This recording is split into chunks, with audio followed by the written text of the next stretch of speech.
Hi, so here in the UK, our Health Secretary has commissioned an investigation into mental health services in the country because he feels there's an overdiagnosis of neurodivergence. I say that, he has apologised for that, I think, kind of. My worry is that this is just going to feed the popular view that neurodivergence is overdiagnosed. There is not an overdiagnosis of ADHD and autism. More people are being diagnosed without doubt, but that's because awareness is greater. You still have to face a psychiatrist. I was in front of a psychiatrist for hours before my diagnosis came, and goodness knows I had to fill out all these reports, and family members did as well.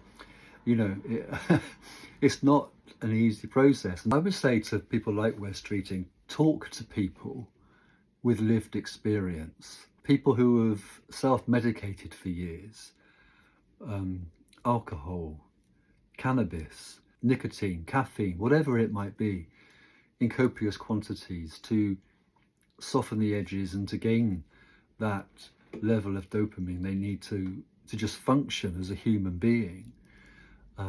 Talk to those people whose relationships have crashed, whose marriages have broken down because the neurodivergent partner just hasn't been understood. And even today, you know, people are being diagnosed and then left.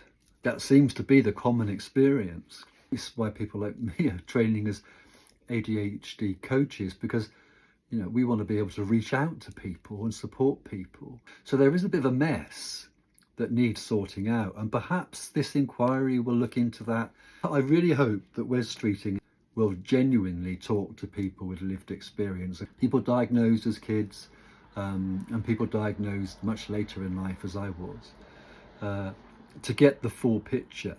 I don't believe for a moment that people are wanting to be diagnosed as neurodivergent just to get out of working, because benefits, you can't live on benefits, whatever the Daily Mail might say. People want a diagnosis because they want support, because of the masking, because of the emotional impact of that, because of the self-medication, because of the failed relationships, because of the inability to hold down employment. All those things could be well managed and navigated successfully if the person has the support.